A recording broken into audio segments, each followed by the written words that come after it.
सभी दर्शकों को मेरा एक बार फिर नमस्कार।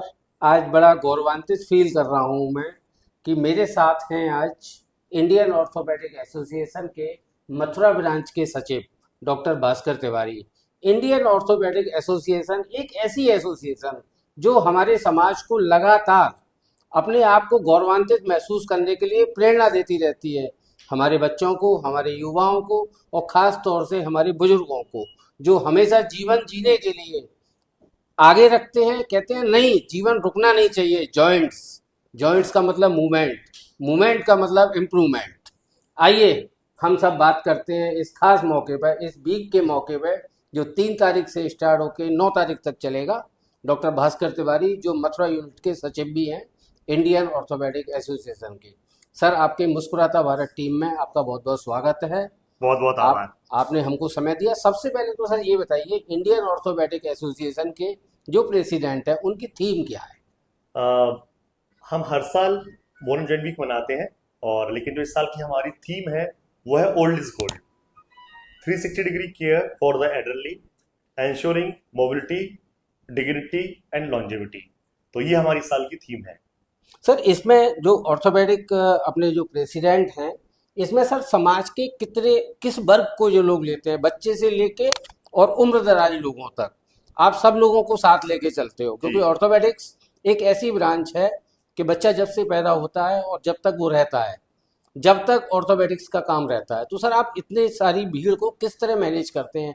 आपको एक सचिव के पद पर होते हुए आप मथुरा की पब्लिक को जब देखते हो, तो इतनी बड़ी पब्लिक को देख के और आप सोचते हो कि हर आदमी के चेहरे पे, अगर वो जॉइंट्स करा रहा है तो मूवमेंट आए, या ट्रॉमा करा रहा है तो मूवमेंट आए। मूवमेंट आएंगे तो इम्प्रूवमेंट आएगा, इम्प्रूवमेंट आएगा तो हमारा देश विकसित राष्ट्र की तरफ जा रहा है। आप क्या बोलेंगे सर? आपने बहुत कुछ बोल दिया शर्मा जी। आपने आपकी सारी बातों में सब कुछ आ चुका है। सच्चाई है ऑनेस्टली कि जो ऑर्थोपेडिक ब्रांच है वो बच्चों से लेकर एल्डरली सबको कवर करती है। बच्चों में कोई भी बच्चा इसको चोट लगती है, बहुत छोटी से छोटी चीज हमें उसका ध्यान रखना पड़ती है। जो बड़े होते हैं, मतलब जिसकी मैं बात करूँ एल्डरली एज ग्रुप की बात करता हूँ यदि, तो वो भी हमारे लिए बच्चे जैसे ही होते हैं। तो हमारी ब्रांच में चाहे बच्चा हो चाहे एल्डरली हो, हमें दोनों को बहुत केयर, बहुत बारीकी से हर चीज का निरीक्षण करना होता है, परीक्षण करना होता है, डायग्नोस करना होता है और ट्रीटमेंट करना होता है। तो हमारी ब्रांच दोनों को ही मैनेज करती है, बहुत प्यार से मैनेज करती है। बच्चों को बस खेलते खेलते मैनेज करना होता है, बड़ों को समझा समझा के मैनेज करना होता है। तो इस तरह से हम लोग स्टडीफाई करते हैं अपने पेशेंट्स को। सर, अगर इसको हम शिक्षा के क्षेत्र में बात करें, ऑर्थोपेडिक डॉक्टर से मैं बात कर रहा हूँ, लेकिन शिक्षा में लोग कहते हैं कि लोगों में इम्प्रूवमेंट आना चाहिए। आप सर जब भी कोई ट्रॉमा हो या जॉइंट्स हो जब होते हैं, तो आप इम्प्रूवमेंट मांगते हैं। अगर उसको हम शिक्षा से जोड़ें कि लोगों की जीवन में इम्प्रूवमेंट कैसे आए, पढ़ के इम्प्रूवमेंट आता है, और आपके यहाँ सर जॉइंट्स का काम जब होता है या ट्रॉमा का काम होता है तो इम्प्रूवमेंट आता है। इसको आप किस तरह से जोड़ सकते हैं सर, समाज को एक नई दिशा दिखाने के लिए? इस चीज पे हम दो एंगल से बात कर सकते हैं। एक तो नॉर्मली जो इस पर अपना वॉलंटियर वीक रखा है उसकी हमारी थीम है एल्डरली केयर। तो नॉर्मली ऑल ऑर्थोपेडिशियन जो है इस दौरान अपने पेशेंट को एजुकेट करने में, उनको सेल्फ केयर, उनको कैसे अपना बचाव करना है, क्या उनके लिए डूज एंड डोंट्स होते हैं, तो ये हम टीच कर रहे हैं सभी को। हम इस कैंप के दौरान निःशुल्क बीएमडी की जांच करके दे रहे हैं, हम लोग फ्री कंसल्टेशन दे रहे हैं, न्यूरोपैथिक जांच करके दे रहे हैं। तो सर, एक क्वेश्चन मैं आपसे और ले रहा हूँ कि आप जैसे कि एल्डर पेशेंट हैं या यंग पेशेंट हैं, आप उनको इस वीक में किस तरह से एजुकेट करेंगे? ऐसी क्या थीम है आप लोगों की? एक्चुअली में हमारी थीम है 360 degree care for the elderly. Comprehensive approach रखी है हम लोगों ने। उसमें हम अपने एल्डरली पेशेंट्स को जो 60 प्लस हैं, हम उनको निःशुल्क ओपीडी प्रदान कर रहे हैं, निःशुल्क हड्डियों की जांच हम उनको प्रदान कर रहे हैं, न्यूरोपैथी की जांच हम उनको फ्री करके दे रहे हैं, मेडिसिन और इन्वेस्टिगेशन पे भी हम डिस्काउंटेड रेट पर उनको देने वाले हैं। इस दौरान हम अपने पेशेंट को ये सिखाएंगे कि एज ए एल्डरली जब एज बढ़ती है आपकी हड्डियां कमजोर होती हैं। हड्डियां कमजोर ना हो वो हम खान पान, वो रहन सहन के उनको तौर तरीके सिखाएंगे। कुछ ऐसे भी लोग होते हैं जो कान से या आंख से थोड़े से कमजोर होते हैं, उनको हम जागरूक करेंगे कि अपनी आंखें और कान का ध्यान रखें, अपना बैलेंस का ध्यान रखें, गिरने से बचाव के तो हम तौर तरीके सिखाएंगे। तो हमारी जो इस बार की थीम में ये इस बात पर विशेष जोर दिया जा रहा है कि अपना बचाव करके चलें, हड्डी कमजोर ना पड़ने दें, गिरना नहीं है, संभल के चलना है, बैलेंस करके चलना है लाइफ को। जी। सर अगर इसमें कहीं ना कहीं महिलाओं का भी रोल है सर, अपने महिलाओं के लिए इस थीम में कोई स्थान है सर? जी, जी। बहुत बड़ा स्थान है। हमारा जो पेशेंट का एल्डरली पेशेंट का वर्ग है उसमें बहुत बड़ा वर्ग महिलाओं का ही है। आज एक बड़ी चौंकाने वाली बात है कि हमारे जो देश की फर्टिलिटी रेट है वो कम हो रही है। जी। हमारा जो नेट ग्रोथ रेट है वो अब हम -1 के आसपास पहुंच गया है। हमारी पॉपुलेशन ने बढ़ना बंद कर दिया है। इसका मतलब क्या हो, उसका लॉन्ग टर्म का मतलब ये है कि जो एल्डरली पॉपुलेशन है हमारी वो बढ़ रही है। एल्डरली पॉपुलेशन ओवरऑल बढ़ रही है तो उसमें फीमेल्स प्लस मेल्स दोनों का ही कंट्रीब्यूशन है। एज ए ऑर्थोपेडिशियन हमारे पास जो मैक्सिमम पेशेंट आते हैं वो फीमेल्स ही आते हैं। तो हमारे इस अभियान में फीमेल्स को स्पेशली टारगेट किया जा रहा है। फीमेल्स आफ्टर मीनोपॉज आफ्टर 40 उनकी बोन्स कमजोर होने लगती हैं। तो जैसे भी आपने बात की महिलाओं के लिए अलग क्या है, तो जो पुरुषों में 60 साल के बाद हम उनको एजुकेशन देने जा रहे हैं, महिलाओं पे हमें वो 50 के आसपास उनको एजुकेशन देना चालू करना है। हमें उनको 50 की आयु पर जागरूक करना है। जी। सर एक मथुरा के आप सचिव होने के नाते अगर मैं आपसे एक टैगलाइन बोलूं, हड्डियों से हिम्मत तक, जी। तो इसके लिए आप मथुरा की जनता से क्या कहना चाहेंगे और पूरे देश की जनता से क्या कहना चाहेंगे? शुरुआत मथुरा से करना सर। जी, बड़ा कठिन सवाल पूछ लिया। हड्डियों से हिम्मत तक टैगलाइन। देखिए, हड्डी मजबूत है तो शरीर में दम है, और शरीर में दम है तो हिम्मत है, और हिम्मत है तो जोश है, और जोश है तो जुनून है, और जुनून है तो जिंदगी है। तो जिस व्यक्ति की हड्डी मजबूत है, जो अपने शरीर में विटामिन डी कैल्शियम का प्रॉपर ध्यान रख रहा है, जो नियमित एक्सरसाइज कर रहा है, जो नियमित योगा कर रहा है, उसकी मेंटल हेल्थ, फिजिकल हेल्थ और बाकी सारी हेल्थ एस्पेक्ट्स उसके साथ इंप्रूव ही रहेंगे। तो अपने शहर की जनता, मथुरा की जनता, देशव्यापी जनता से मेरी अपील है कि अपने आप को प्यार करो, अपना ध्यान रखो, रेगुलर एक्सरसाइज करो, योगा करो, मेडिटेट करो, weight strengthening, weight training exercise करो, नशे पत्ते से दूर रहो, स्वस्थ बनो, स्वस्थ बनाओ और देश का विकास करो। सर ऑर्थोपेडिक्स में ट्रॉमा में कई बार या जॉइंट्स में मैंने जो अमूमन देखा है, हम लोग पब्लिक के बीच रहते हैं कि लोग ट्रॉमा हो या जॉइंट्स हो, लोग सलाह बहुत लेते हैं सर, लोगों से अलग अलग तरह से सलाह लेते हैं। क्या कोई इस तरह की आप अपनी पर्सनल थीम भी देने जा रहे हैं जिसमें आप कह रहे हैं कि दर्द नहीं, अब समाधान होगा? इस पर सर क्या बोलोगे? आपके सवालों में क्लिष्टता बढ़ती ही जा रही है, मैं देख रहा हूँ। अ, हमारे यहाँ पर सही बात है कि हर घर में एक डॉक्टर, हर घर में एक वकील पाया जाता है। आप निश्चिंत होकर कहीं भी किसी व्यक्ति से सलाह ले लो, किसी भी चीज के बारे में हर आदमी तत्पर बैठा हुआ है देने को। एक्चुअली में इसका मेन कॉज जो है, मेन कारण जो है वो है अज्ञानता, है ना। और या फिर ये बोल दो कि डॉक्टर्स की कमी, या फिर ये बोल दो कि कम्युनिकेशन गैप। तो मैं तो समाज से ये अपील करूंगा कि कुछ भी दिक्कत हो, छोटी मोटी दिक्कत भी हो, तो कंसल्ट करें अपने डॉक्टर से, अपने केयर प्रोवाइडर से, आप जिसमें भी आप बिलीव करते हैं, जिसमें आप ट्रस्ट करते हो, उनसे मिलें। हर छोटी छोटी समस्या अपनी उससे डिस्कस करो, उसका समाधान पाओ, उसका निदान करो। रोग को बढ़ने मत दो, रोग की प्रॉपर समय पर रोकथाम कर लो, तो जीवन में समस्याएं बहुत कम हो जाएंगी। सर एक मैं आपसे और क्वेश्चन ले रहा हूँ कि जैसे समाज में हर व्यक्ति अपने घर के लिए पैसा रखता है, अपनी हेल्थ के लिए कभी पैसा नहीं रखता है, हेल्थ उसकी सबसे पीछे होती है, खाने के लिए रखता है, कपड़े के लिए रखता है, त्योहार के लिए रखता है। क्या आप एक अपील आईयूएस सचिव के तौर पर ये कह सकते हो कि हेल्थ के लिए एक बहुत छोटा अमाउंट अगर आप रखें तो आपको जीवन में कभी पीछे मुड़ के नहीं देखना पड़ेगा? क्या बोलेंगे जी। सर? हमारे समाज की विचारधारा रही कि पैसा इकट्ठा करते हैं बेटियों की शादी के लिए, बच्चों की पढ़ाई के लिए, अच्छे मकान के लिए, अच्छी दुकान के लिए। हम स्वास्थ्य पर बिल्कुल भी ध्यान नहीं देते।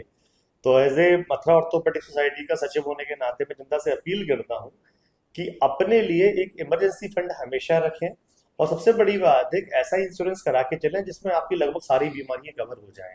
हर आदमी की बस की बात नहीं होती कि वो बेसिक सा एक अमाउंट इकट्ठा कर पाए। तो इंश्योरेंस कराना ज़्यादा बेटर रहेगा। आने वाला समय कैशलेस का है, और ये आगे चीज़ें बढ़ती ही चली जाएंगी। सरकार भी बहुत अच्छा कर रही है। सरकार हमें जो आयुष्मान योजना दे रही है, सरकार ऐसे गरीबों के लिए काफ़ी मदद कर रही है। जो आयुष्मान योजना का लाभ नहीं उठा पा रहे हैं, जो पात्र नहीं है उसके, वो अपने एक ऐसा इंश्योरेंस लेके चले जिसमें कभी इमरजेंसी विपत्ति के समय वो उनका काम आ सके। जी। सर ज़्यादातर हॉस्पिटल्स में मैंने देखा है कि ज़्यादातर लोग बीमा के बारे में बताते रहते हैं, हॉस्पिटल्स में ऐड भी होते हैं।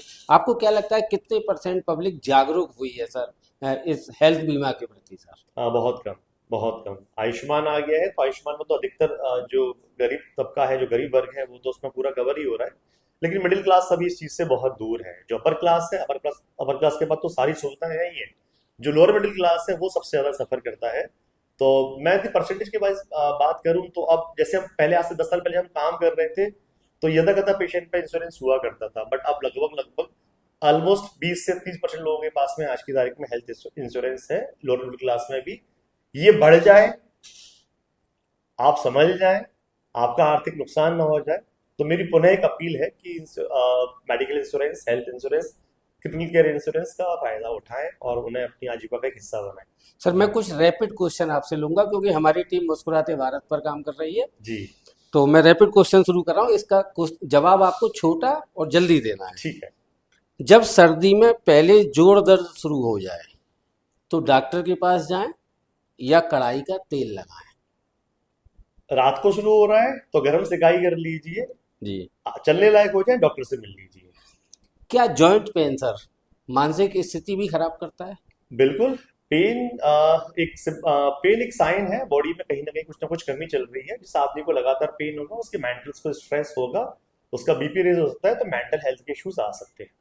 सर आपने अभी इंटरव्यू के दौरान मुझे बताया कि हमने इस बार इस थीम में आँख का और कान का भी खास ध्यान रखा है कि जो लोग कम देख पाते हैं या कम सुन पाते हैं। इस थीम का क्या मतलब है सर? देखिए, कोई भी व्यक्ति रात में जागता है जो कि बुजुर्ग है, मान लीजिए उसकी आंखों की रोशनी कमजोर है, तो रात में वो उठा, अचानक से आंखों ने अकोमोडेट नहीं किया, कोऑर्डिनेट नहीं कर पाई, तो गिरने के बहुत ज्यादा चांसेस होते हैं। तो जिस व्यक्ति का विजन होगा वो बहुत अच्छा चलेगा। दूसरा, कोई व्यक्ति है जो चला जा रहा है, उसको कुछ सुनाई नहीं दे रहा है, कम सुनाई दे रहा है, पीछे से कोई आवाज लगाता है और सुन ना पाए, वो टकरा जाए, तो इस तरह से आंखें, आंखों की अच्छी दृष्टि और कान प्रॉपर होने चाहिए। हड्डी के दर्द में कितने परसेंट लोग आपको लगता है कि अपने जो जीवन का आनंद है उससे विमुख हो जाते हैं, मतलब उससे दूर हो जाते हैं? हाँ, हड्डी का दर्द बहुत जानलेवा दर्द है ऑनेस्टली, और जिस व्यक्ति को होता है वही जानता है। अभी हम सभी लोग सुरक्षित हैं, हम सभी वो एज ग्रुप नहीं है, लेकिन जिसको वो दर्द होता है वो व्यक्ति जानता है कि दर्द कैसा होता है। एक्चुअल में हड्डी का कोई भी पेन, स्पेशली जॉइंट पेन हो या नी जॉइंट पेन हो, एंकल पेन हो, आदमी चल ही नहीं पाएगा, और जो आदमी चल ही नहीं पाएगा तो उसमें एंडोर्फिन रिलीज हो रही नहीं है। हैप्पी हार्मोन्स जो होते हैं वो वॉक करने से, खुश रहने से, चलने फिरने से रिलीज होते हैं।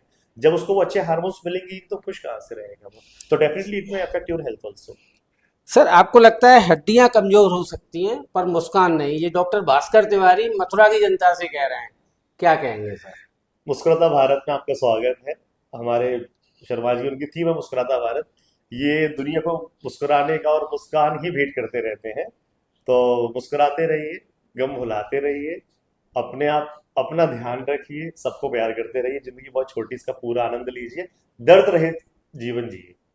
इंडियन ऑर्थोपेडिक एसोसिएशन, ये मेरा लास्ट क्वेश्चन मैं आपसे ले रहा हूँ। इंडियन ऑर्थोपेडिक एसोसिएशन पब्लिक से ये कह रही है कि आप चिंता ना करें, हम आपके साथ हैं, आप निश्चिंत रहें, हम हर एज पे आपके साथ हैं। लास्ट में एक आपकी जी बिल्कुल, जो हमारी इस बार की जो प्रेजेंटल थीम है वो एल्डरली पेशेंट के लिए ही टारगेट की गई है।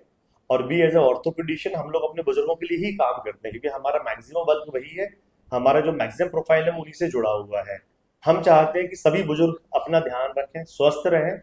हम सब मथुरा में जितने भी हम हॉस्पिटल्स हैं, हम सब इन 3 तारीख से लेकर 9 तारीख के बीच में आप लोगों के लिए फ्री कैंप्स कर रहे हैं। जगह जगह पर इसके लिए बैनर्स लगे हुए हैं, न्यूज़पेपर में आ रहा है, प्रिंट मीडिया में आ रहा है, सोशल मीडिया में आ रहा है। इसका लाभ उठाइए, आपका कोई खर्चा नहीं है। अपनी छोटी से छोटी अपनी जो परेशानी भी हो वो अपने डॉक्टर को बताइए। हम सब आपके निदान के लिए बैठे हुए हैं। भारत एक गांव प्रधान देश है सर। खास तौर से एक अपील मैं उन रूरल के लोगों के लिए भी करवाऊंगा जो गांव में बहुत दूर बैठे हुए हैं, उनके लिए आप एक अपील सर। मैं अपनी गांव की जनता, जो हमारे देहात की जनता है, मैं उससे हाथ जोड़ के विनम्र अपील करता हूँ कि जहाँ पे भी आपको ये मेरा वीडियो मिल रहा है, जहाँ भी आप हमसे संपर्क कर सकें करिए। हम हर संभव निदान आपके लिए करेंगे। यदि आपके पास ये वीडियो पहुंच रहा है, इस वीडियो के माध्यम से मैं आपसे अपील करता हूँ कि आप इस कैंप का हिस्सा बने, अपनी हड्डियों की जांच कराएं, न्यूरोपैथी की जांच कराएं, निःशुल्क परामर्श लें और हमसे संपर्क करें। सर आप सभी लोगों को, इंडियन ऑर्थोपेडिक के प्रेसिडेंट से लेके जितने भी ऑर्थोपेडिक्स के डॉक्टर्स हैं, इसके अलावा और भी ब्रांचेस के डॉक्टर्स को मुस्कुराता भारत की टीम से बहुत बहुत धन्यवाद। आप इस तरह के काम समाज में देते रहें, करते रहें और लोगों को मुस्कुराने का मौका देते रहें। सर आपने समय दिया। बहुत बहुत धन्यवाद। बहुत बहुत आभार, बहुत बहुत धन्यवाद। मुस्कुराता भारत आपकी जय हो, विजय हो। आप समाज के लिए ऐसे ही गौरवान्वित काम करते रहे। Thank you.